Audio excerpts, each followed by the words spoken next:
మీ ఎలాంటి వ్యాపార ప్రకటనలకైనా వెంటనే మా ఛానల్ సంప్రదించండి. నమస్తే. ఈరోజు మనతో పాటు ప్రముఖ ఆధ్యాత్మికవేత్త శ్రీచక్ర ఉపాసకులు మణికంఠ శర్మ గారు మనతో ఉన్నారు. గురుగారితో మాట్లాడేద్దాం. నమస్కారం గురుగారు. పరమేశ్వరార్పణమస్తు. సెప్టెంబర్ మాసం కన్యా రాశి వారి పరిస్థితి ఏ విధంగా ఉండబోతుంది? చంద్రగ్రహణం కూడా ఈ నెలలో మనకుంది. దీని తాలూకు ఇంపాక్ట్ ఎలా ఉంటుంది? ప్రస్తుతం వీళ్ళ టైం ఎలా నడుస్తుంది? ఎలాంటి జాగ్రత్తలు తీసుకోవాలి? ఉత్తరా నక్షత్ర 2, 3, 4 పాదాలు, అదేవిధంగా హస్త నక్షత్ర 4 పాదాలు, ఇక చిత్తా నక్షత్ర 1, 2 పాదాల వారు కన్యారాశిలోకి ఇచ్చేస్తారు. కన్యారాశి వారి యొక్క లక్షణాలు చూస్తే కనుక ఏదైనా విషయాన్ని ఈ అరిచేతిలోనే ఉంచుకుంటారు. దేన్ని కూడా విసిరిగిద్దాం, మనం ఒకరితో చర్చిద్దాం అనేటువంటి నిర్ణయం ఉండదు. మీరు ఎన్ని చెప్పినా కూడా తను ఏదైతే అనుకుంటున్నాడో నిగూఢంగా ఉన్నటువంటి తను అనుకున్నది చేస్తాడు తప్ప మన విషయాలు కానీ మన వ్యవస్థలు కానీ వినేటువంటి అవకాశం ఎక్కడ ఉండదు. పైగా నిశ్శబ్దంగా ఉండడం, నిశ్శబ్దంలో సమాధానం ఎత్తుక్కోవడం, తన యొక్క పనితనం తన గురించి 10 మంది మాట్లాడుకోవాలనే ఒక వినూత్నమైన ఆలోచన కలగడం, ఇటువంటివన్నీ కూడా ఈ కన్యారాశి వారు జరుగుతుంది. ఇక కన్యారాశి వారిలో తను అనుకున్నటువంటి పని మీద ఏకాగ్రత కొంచెం లోపిస్తుంది. అయినా సరే తన గురించి తనకు తెలుస్తూ ఇదేదో లోపిస్తుంది, మనం ఖచ్చితంగా ఏదో దీన్ని మార్చుకోవడం కాస్త సమయం అయితే పడుతుంది, కానీ ఖచ్చితంగా తను అనుకున్నటువంటి గమ్యాన్ని అయితే చేరుకుంటుంటారు. ఎప్పుడూ కూడా ఒంటరి ప్రశ్నయుక్తంతో ఉంటారు వీళ్ళు. ఇటువంటి వారితో మనం కలిసి ఉన్నా కూడా మనతో ఎక్కువ ఆపాదం ఉండరు. తను అనుకుంటున్నటువంటిది లోపలనే సమాధాన ప్రశ్న అన్నీ కూడా లోపలనే ఆలోచించుకుంటుంటారు. ఇక సెప్టెంబర్ నెలలో వచ్చేసరికి కన్యారాశి వారి యొక్క ఫలితం చూద్దాం. సెప్టెంబర్ నెలలో కన్యారాశి వారికి గురుడు, శుక్రుడు, అదేవిధంగా కేతు మంచి స్థానయుక్తంతో మూల త్రికోణంలో చూస్తున్నారు. దీనివల్ల కలిసి వచ్చేటువంటి అవకాశం ఎక్కువ లభిస్తుంది.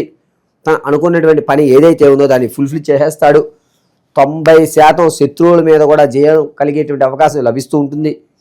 ఆరోగ్యపరంగా ఇంతకు ముందు వరకు చికాక్గా ఉన్నటువంటిది కానీ, సర్జరీతో విసిగెత్తి కానీ, రోజు మెడిసిన్ తిని చికాక్గా ఉన్నటువంటి అతను ఇవేమీ లేవు, నా ఆత్మస్థైర్యం, నా మనోస్థైర్యం మించిన మందు లేదని తను ఓవర్కమ్ చేసుకుని అన్నిటినీ అధిగమించి ఎదుర్కొచ్చేటువంటి అవకాశం సెప్టెంబర్ 4వ తారీఖు నుంచి 23 మధ్యలో జరుగుతుంది. ఈ టైం పీరియడ్లో అతను కదపకుండా ఉండడం మంచిది. ఎందుకంటే తనంతా తాను సొంత ప్రయత్నం చేయడానికి మంచి అవకాశం లభిస్తుంది. ఎక్కడ ఇబ్బంది పెట్టకండి. కన్యారాశి వారిలో ప్రముఖంగా ఈ టైం పీరియడ్లో తన మీద తనకి కాన్ఫిడెన్స్ లెవెల్ అన్ని పెరుగుతూ ఉంటాయి. కావాలంటే మనం ఊతం ఇవ్వడం మంచిది తప్ప ఎటువంటి పరిస్థితుల్లోనూ విసుక్కోవద్దు. రాజకీయాల్లో ఉన్నటువంటి వారికి డౌన్ఫాల్ అయ్యే అవకాశం లభిస్తోంది. ఎంత చేసినా ఆ క్యాడర్లో మీ యొక్క పేరు ప్రఖ్యాతులు కనబడవు. సరే మన శ్రమ ఇలాగే ఉంది కదా వదిలే అని చెప్పేసి రాజీ పడే అవకాశం. విద్యార్థుల్లో జ్ఞాపకశక్తి పెరుగుతుంది. జ్ఞాపకశక్తి పెరగడంతో పాటుగా తను అనుకున్నటువంటి వ్యవస్థలో కానీ తను ఒక ప్రత్యేకమైనటువంటి వ్యక్తిగా మారేటువంటి అవకాశం విద్యార్థులు ఎక్కువగా కనిపిస్తుంది. ఇక విషయానికి వస్తే ఉద్యోగం కోసం ఎవరైతే ప్రయత్నం చేస్తున్నారో వారికి కలిసి వచ్చేటువంటి అవకాశంగా చెప్పచ్చు. ఈ కన్యారాశి వారికి శుక్రుడి యొక్క ప్రభావం చక్కగా ఉండడం వల్ల సెప్టెంబర్ నెలలో 12వ తారీఖు నుంచి ప్రారంభం చేసుకుని 28 మధ్యలో మాత్రం ఉద్యోగం వచ్చేటువంటి అవకాశం.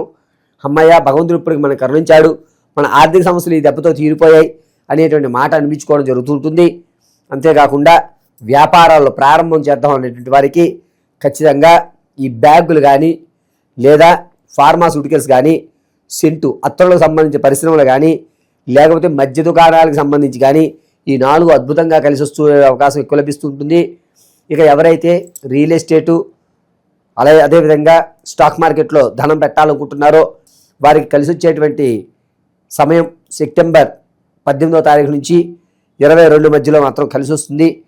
ధనం నష్టపోరు, అలాగని లాభపడరు, అలాగని పూర్తిగా మీరు విసుగు పెట్టేటువంటి అవకాశం ఉండదు. సరే నా డబ్బు క్షేమంగానే ఉన్నాయి, ఎక్కడైనా ఇబ్బంది పడలేదు అనేటువంటి మాట లభిస్తూ ఉంటుంది. ఇక ఎవరైతే కనుక నూతన వ్యాపారం ప్రారంభం చేద్దాం అనుకుంటే ప్రత్యక్షంగా చేయొచ్చు. నేను ఇంతకుముందు చెప్పిన 4 రంగాలు మీకు కలిసి వచ్చేటువంటి అవకాశం లభిస్తూ ఉంటుంది. ఎవరైతే ధనం కోసం అప్పు కానీ పుట్టడం లేదా తెచ్చినప్పుడు వాళ్ళు పీకల మీద ఉండడం ఉంటాయో అటువంటి వారికి కాస్త ఊరట కలుగుతుంది. అంటే మీకు ధనం పుడుతుంది. అప్పు తీర్చేటువంటి విషయంలో మాత్రం 30% అప్పు తీరుస్తారు. మిగిలిన అబ్బాయిని మీ దగ్గర ఉన్నా తీర్చరు. ఎందుకు అని అంటే ఇది నాకు ఎందుకని ఉపయోగపడుతుందని మొత్తం తీర్చేయడం ఎందుకని మీలో మీరే ఆ వచ్చిందనని దాచిపెట్టేస్తారు. పూర్తిగా ఎవడ అప్పు తీర్చరు.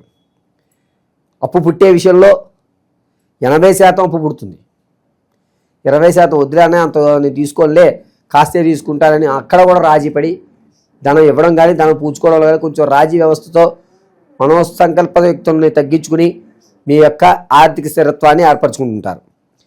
తాత ముత్తాతల నుంచి లభించేటువంటి ఆస్తి ఏదైతే ఉంటుందో అందులో వచ్చేటువంటి అవకాశం చాలా తక్కువ. మిమ్మల్ని నమ్మించి మోసం చేసే వాళ్ళు ఎక్కువ అవుతుంటారు. నేను ఇప్పించేస్తాను ఇంత అవుతుంది అని చెప్పి మిమ్మల్ని ఇబ్బంది పెడతారు. విలువైనటువంటి డాక్యుమెంటరీ అనేది ఈ నెలలో మీకు కనబడదు, మర్చిపోతారు. దానివల్ల ఈ నెలలో మీరు చాలా ఇబ్బంది పడేటువంటి అవకాశం కన్యారాశి వారికి లభిస్తుంది. ఇక ఆడవారి విషయానికి వస్తే ఇంతకుముందు మీరు ఎక్కడైతే గౌరవం చెడగొట్టుకున్నారో అక్కడ మరొక్కసారి గౌరవభంగం అవుతుంది. మూలుగుతున్న నక్క మీద తాటిపండు పడిందా అన్నట్టుగా గౌరవం పోయిన చోటే మరో ఇంకొకసారి గౌరవం పోయి చిచి ఈ చోటుకి నేను రాకూడదు అనేటువంటి దృఢమైన నిర్ణయం తీసుకుంటారు. సంతానం కోసం ఎవరైతే చూస్తున్నారో వారికి కాస్త ఇబ్బందిదాయకంగానే ఉంది.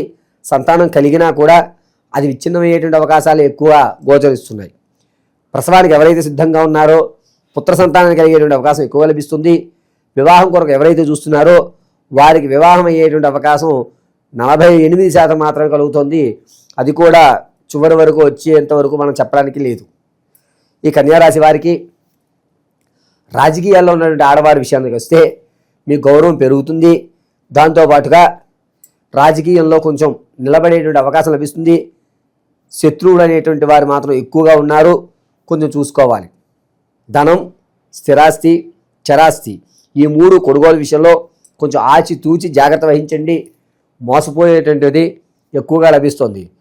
₹1,00,000 కొనే వస్తువుని మీరు 1,50,000 పోసుకుంటారు.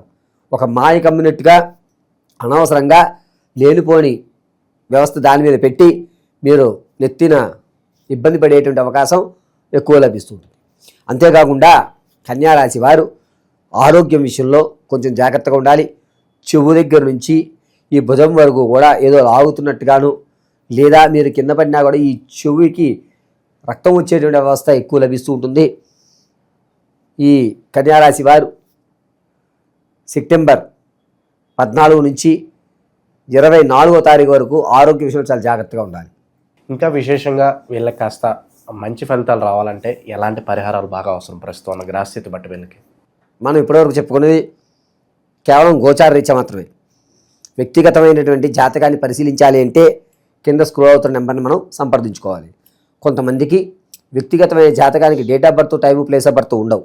అటువంటి వారు మీ యొక్క సెల్ఫీ ఫోటో, దాంతోపాటుగా మేము అడిగేటువంటి కొన్ని ప్రశ్నలకు సమాధానం చెప్పగలిగితే కనుక అది పరిశీలన చేసి ప్రశ్నాభాగంలోకి వెళ్ళి మీ యొక్క సమస్యకి పరిష్కారం చెప్పడం జరుగుతుంది. ఎటువంటి సమస్యలు అయ్యా అంటే వివాహం కానీ, ఉద్యోగం కానీ, భార్యాభర్తల మధ్య జరుగుతున్న కొలహాలు కానీ, లేకపోతే స్థిరమైనటువంటి ఒక సిచ్యువేషన్ అంటే ది బెస్ట్ పొజిషన్లో మీరు ఎప్పుడు ఉంటారని కానీ, ఆరోగ్యంగా చికాకులు కలుగుతున్నప్పుడు ఈ సమస్య నుంచి ఎలా బయటపడతామని కానీ, లేదా రాజకీయంలో కానీ, సినీ పరిశ్రమలో కానీ ఒక స్థానంలో మనం నిలబడి 10 మంది చేత శభాష్ అనిపించుకునేటువంటి మాట కానీ, వివాహయుక్తానికి వచ్చేసరికి ప్రేమ వివాహమా లేకపోతే పెద్దలు అంగీకరించినటువంటి వివాహమా, అసలు కన్ఫ్యూజన్లో ఉన్నటువంటి మీరు ఒక స్థాయిలోకి ఏ పని చేసుకుంటే ఎవరిని ఆరాధిస్తే ఆ యొక్క స్థాయిని మీరు అందుకుంటారు అనేటువంటి విషయాలంతటినీ కూడా కింద స్క్రోల్ అవుతున్న నెంబర్ని ఆధారంగా మీరు సంప్రదిస్తే మనం చెప్పడం జరుగుతుంది. ఇక గోచార రీత్యా చెప్పుకోవాలి అంటే కన్యారాశి వారు ఈ నెలలో ప్రతినిత్యము కూడా కొబ్బరి నూనెతో దీపారాధన, వెంకటేశ్వర స్వామి వారి ప్రతి ముందు దీపారాధన చేసి నమో నారాయణాయ నమః అని కానీ, లేకపోతే నమో భగవన్ వాసుదేవాయ శ్రీచక్ర మహాదేవాయ నమో నమః అని కానీ చెప్పుకోవడం చాలా మంచిది. దీనివల్ల మీరు పడుతున్న ఇబ్బందులు పక్కకు త్రొలేటువంటి అవకాశం ఎక్కువ లభిస్తుంది. శనివారాలు ఒక పూట భోజనం చేసి ఉపవాసం ఉండడం వల్ల వీరిని కన్యారాశి వారిని సర్వదా నారాయణ రక్షిస్తూ ఉంటాడు. సో ఈ నెల ఈ మాసం కన్యారాశి వారి పరిస్థితి ఏ విధంగా ఉండబోతుందో మీ మాటలో చాలా బాగా వివరించారు. ధన్యవాదాలు. పరమేశ్వరార్పణ.